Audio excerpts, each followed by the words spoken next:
What if I told you that the guy that you want could be seeing a whole bunch of other women? What if I also told you it's easy to spot if he's seeing other women as long as you pay attention to a few key areas? Now, if you want to know what those key areas are, then join me on today's show where we'll be discussing 6 signs he's seeing other women. That way, you don't end up as just another member of his massive roster of women ever again. This will not be a problem for them, right? They'll be able to have their phone out, face up. It won't bother them. Sometimes, I'm not saying all the time they'll purposely put it face up, but the idea of you holding the phone is not going to be an issue. The idea of you looking something up on his phone is not going to be an issue. The idea of you searching something that you need his phone in collaboration with yours in order to look at something or search something up or confirm something will not be an issue. Now, vice versa, what you'll notice when guys are talking to other women, okay, he's always looking for a way where you don't need to have his phone in your hands. He doesn't have to hand it to you. He doesn't have to show you anything on it. He's not going to want to handle the phone around you or with you in close proximity to you. Because he is nervous that someone may call or text at the time that he has the phone in front of you, that you can see what's going on, that you'll realize he's doing something behind your back, or you'll realize the other girls that he's talking to. Because this is the thing, and this is the trickiest part about being a guy who's texting other women or talking to, I should say, other women simultaneously. See, you might be able to control when you see these women, right, in person, and organize the times in which you spend with each individual woman. But you can't control how often or frequently that woman chooses to text you or message you when you're not spending time with her, okay? And you're gonna kind of see how this works from both ends of the stick here, or the totem pole. Because from this end, when you're spending time with this guy, but he's also talking to other women, he's gonna wanna make sure that you don't get a hint or a whiff of any of these other women in the time that he's spending with you, whether it be calling him, whether it be messaging him. And if, he's really got a grip on multiple women and he's really in deep with multiple women, they might be spam messaging him or spam calling him because they're unaware of where he has gone or why he has disappeared, which is another thing we're going to talk about later on in the show. Pronouns will actually get you in secretly to understanding what a guy is actually doing behind your back and how this works. Because for some of you, it's not going to make sense, but as I explain it, it'll make more sense to you. So whenever a guy is describing a story to you, let me just give you an example of something. Let's say you're on a date with a guy and, you're talking about how you really love Italian food. That's like your favorite thing to eat. You love some good fettuccine alfredo from an Italian restaurant, whatever the case may be. And he's telling you, oh yeah, I haven't been to an Italian spot in a while. I actually, now that I'm thinking about it, the last time that I went to an Italian spot, I was with my friend, right? My friend. And, my friend was telling me how, that friend also loved Italian food. I think they were like ordering something, right? Keyword, they. And I just feel like, at that time and at that restaurant that we went to, my friend, just wasn't really into the Italian food. So I just never really went there after that with them. This is something that, you see, if you haven't dated enough, you don't see this happening. So for those of you who are kind of new to dating and a little bit more naive, you might not notice when this is happening. But for those of you who are more experienced in dating, you know exactly what I'm talking about. See, there's a difference between when people will describe a story to you and they don't want to let you in on the fact that that story consisted of hanging out or spending time with someone that they either used to date, or currently dating or seeing, or currently talking to or speaking to. And the reason for that is they either don't want to hurt your feelings or they just don't want to tell all of their secrets. But they do want to tell you a story that applies to the situation or the joke or the whatever it is that you guys are talking about. Because the truth of the matter is, for guys, and I'll kind of focus it on guys here, if they're describing a man, the things that they'll say is, when describing the situation, my boy or my boys, right? They'll say he, slash him, right? That's how we're calling this, the pronouns. And they'll say things like, if they're talking about his thought process, they'll say his, right? Things like that. So the reason that I say this is because majority of the time when guys are describing a story about a man, they will say my boy. They will say he. They will say him. Because there's no reason for them to hide the pronoun that should be used for that person. Now, on the opposite end of the spectrum, a lot of times when guys are describing a story that has to do with a girl, they will use they and they will use my friend, okay? Because it's a lot more vague and it leaves it up to interpretation of my friend could be a man, but my friend could be a woman. I want to kind of talk to you about how schedules work and how people work. And when you talk to people, how to decipher situations and information that has both been told to you and omitted from you, and for what reason those things could be omitted from you. Let's just say, for the sake of example, on Monday, he spent the day with you, right? You guys went on a date. So that Monday is accounted for. And let's say on the Tuesday, he went to work, okay? Went home, hung out with some friends, and did some other things.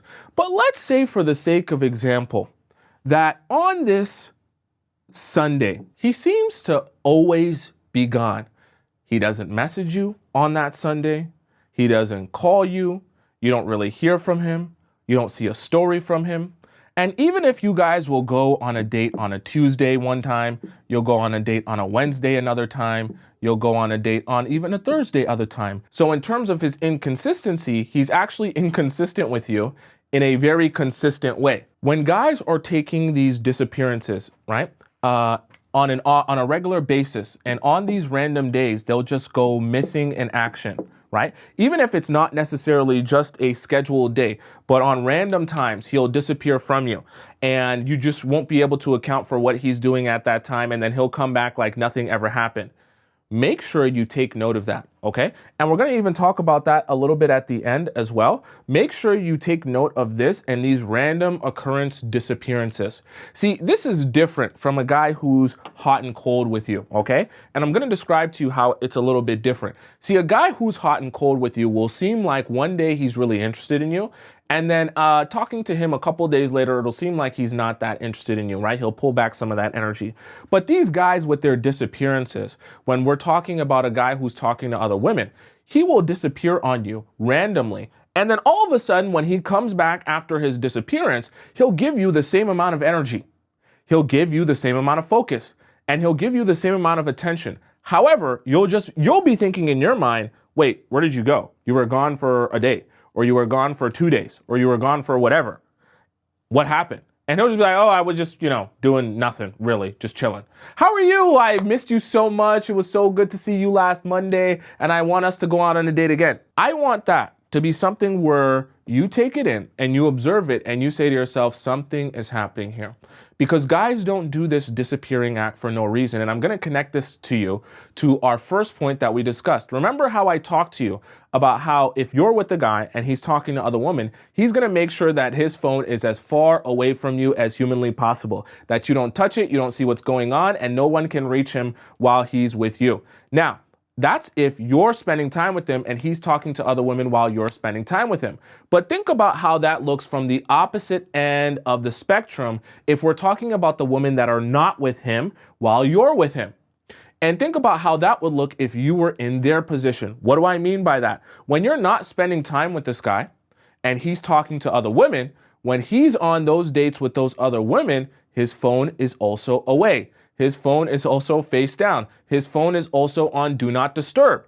So for those random occurrence periods of time, because if he's talking to multiple women, sometimes he might date a girl on Sunday, sometimes he might date a girl on Thursday, sometimes he might date a girl on Tuesday. And now all of a sudden, those days where he's with those other women, that's who's getting all of his attention. That's who's getting all of his focus, and you're not going to be able to reach him. So the other thing that you'll notice as well, and I should add this in the disappearing act, because it's not just the act of disappearing. It's also that when he chooses to disappear, you can't reach him. I'm going to say that again because it's a very important part of this point. When he chooses to disappear, if you choose to take initiative of reaching out to him by calling him or messaging him, you'll notice he does not respond to you until he is free again and ready to talk to you. This might sound strange or weird to some of you, so I'll give you a perfect example of what I mean. So let's say, for the sake of example, you notice that throughout the week, he'll always choose 1 or 2 days where you don't hear from him at all. And let's say on one of those days where you can just feel it, like this is one of those days where you're not going to hear from him at all. Let's say, for the sake of example, which I'm not advising you to do it, but let's just say for the sake of example, you actually needed something from him and you had to speak to him, call him, or text him urgently because you needed an answer for something. These guys that are disappearing because they're with other women and talking to other women, you will notice that no matter what you try, no matter how many times you try to call, no matter how many times you try to text or reach out to him, if you try to contact him on one of these disappearing days, you will not get an answer from him. And until he has finished disappearing, meaning until he's just back in your life and ready to talk to you and interact with you again, he will not contact you back. He will not answer your calls. You'll feel like, damn, did his number get blocked, right? You'll notice when you call him, it just goes straight to voicemail. Or you'll notice that it just rings and rings and rings, no answer, no pickup, no nothing, no sign of him on WhatsApp, no sign of him on Instagram, no sign of him logging into nothing. So I want that to help you understand what's going on here. Think about it from the opposite perspective. When you were with him and he was putting that phone face down on do not disturb to not have anyone contact him while he's with you, from the opposite end of the spectrum, now when you're sitting at home and he's now doing his disappearing act because he's spending that time with another woman, that phone is face down on do not disturb. And of course, you won't be able to get in contact with him either. Some of you probably don't listen to hip hop, so you probably don't know this song. But for some of you that listen to hip hop, you might know this song. It's a Ty Dolla $ign song. And I forget the title of the song. Some of you might be able to tell me in the chat if you know the title of this song for everyone else to listen to it. But it goes like this. I got two of my B words in the club, and I know they know about each other. So it's funny because this is exactly what this is applying to. Some of you might know the name of the Ty Dolla $ign song that I'm discussing. If I'm a man and I'm talking to multiple women, one of the most important things for me to do is to schedule all of my women properly. Because the worst thing that could possibly happen to me if I'm talking to multiple women at once is for both of my women to be in the same place at the same time. I get caught up, I'm cooked, as the kids say, okay? That's why the Ty Dolla $ign goes, I got two of my B words in the club. And I know they know about each other. It's not a flex. He's paranoid in the song that two of my girls both know what's going on. I'm about to get cooked, okay? So the reason I say this is because you'll notice something with men who are talking to multiple women at once. He's always trying to schedule you in a very particular block of time, and he is not at all flexible to moving you around, okay? The other thing that you'll notice with these men is if you ever think of just spontaneously meeting up or pulling up to wherever he says he's at, he will be very, very paranoid at that idea, okay? So he will never encourage you to pull up on him or meet him wherever he's at spontaneously, okay? These guys are not into spontaneous meetups because that could mean that you pull up when his other girl is around, okay? The other thing that you'll notice is a lot of times when guys are not with you, they'll be very vague about their whereabouts. They'll be very vague about their whereabouts or what it is they're actually doing while they're not with you. Because here's the thing, think about this logically from both senses. One, if he's with this other girl, right, and he's spending time with her, right, he has to pay attention to her. And if he has to pay attention to her, it's very hard to be doing a whole bunch of explaining to you about what he's doing at that time. Because the more he's over here texting you about what's going on right now or making up his lie, his girl that he's spending time with is also going to be wanting his attention and is going to be concerned, why are you over here texting a whole bunch and doing a whole bunch of, you know, like something's really important going on your phone, what's going on your phone? So he doesn't want to get caught up that way. So his ability to explain to you what's going on in his life at that point will be greatly hindered. And you'll notice a lot of vagueness in the way that he explains what he's doing, if he even bothers to answer you or answer any of your questions or any of your texts, right? If guys are talking to multiple women, they don't want to get caught up. So giving you too much information about his whereabouts or what it is that he's doing will actually make it easy for you to connect the dots on things. A lot of guys will tell stories or refer to things that happen in your relationship. And sometimes they won't realize that what they think is a story about you is actually a story about the other girl, right? he might think he's referring to a story or an event or something that happened between you and him, but he's actually telling you a story of an event or something a situation that happened with him and another woman. And the reason that you know that is because you're like, wait, that was never me. We never did that. Okay. And this is something where I don't even want you to call it out. I just want you to take notice of it. So some of you might be saying, Tomisin, what are you talking about? Give me an example. So I'll give you a perfect example of what I mean here when I'm talking about this. So let's say, for the sake of example, you guys are, in the car. And in the car, you guys see like a clown on the side of the street, okay? He's like throwing up a sign or something like that. And when you guys see the clown on the side of the street, he's like, oh my gosh, that clown literally looks like It. Like the clown from It. Remember when we went to go watch the movie It? And that clown was like going crazy? He literally looks like the same shape and the same kind of mask as the clown from It when we went to go watch that movie. And you're thinking, wait, what? And he's like, the clown It. You know the movie that we went to go see, It? Yeah, doesn't that look like the same clown? And you're like, wait, we never went to go see It. And then he's like, no, I'm sure we went to go see It. It was me and you. And then this is where I want you to just take it in and be like, I see what's happening here. Because you know if you guys actually went to go see it.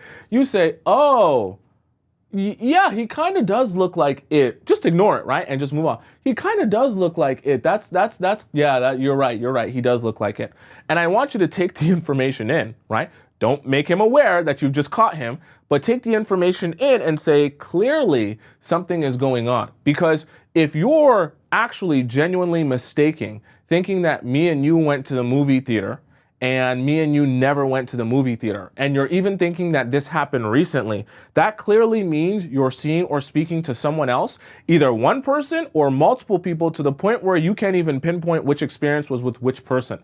This is why I always remind you guys how difficult dating multiple people at once can be. Because you might think to yourself, oh, I have perfect memory and I'm able to never forget what goes on in any of my relationships, and each of one of them is unique to me. But the reality of it is these experiences start to become jumbled up after a while, especially when for a prolonged period of time, you're dating multiple people and having experiences with multiple people, okay? This is an easy way to spot that. And it's something where, like I said before, as you allow guys to talk and share and talk more about themselves and their life and their experiences, it will be easier and easier for them to slip up by telling you these things accidentally or telling on themselves accidentally. So you know how I talked earlier about the disappearing act, and how when a guy is seeing and talking to other women, he will disappear on you periodically and even sporadically. Now, when we're talking about gaps and gaps in a man's day, what you'll notice is, even more than it just being sporadic, each and every day, at a certain period of time, he's nowhere to be found. Not because he's actually disappeared into thin air. It's because he is now with his wife or girlfriend, who he more than likely lives with or spends a lot of time with.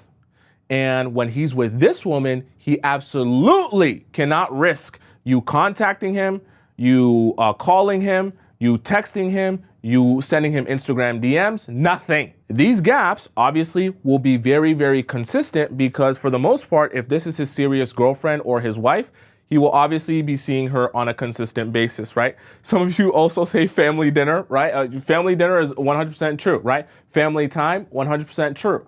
So if you're noticing, especially when the gap or the disappearance is coming right at nighttime, where most people are winding down, they don't have work or anything like that, and that gap is happening each and every day, then 100% he's seeing other women. And even more than that, he probably has a girlfriend of his own or a wife of his own, okay? Any of these prolonged gaps of time where he's just not speaking to you, and in this sense, even these short gaps of time where he's not speaking to you on a regular basis, it's always a sign something is going on that you're unaware of, okay?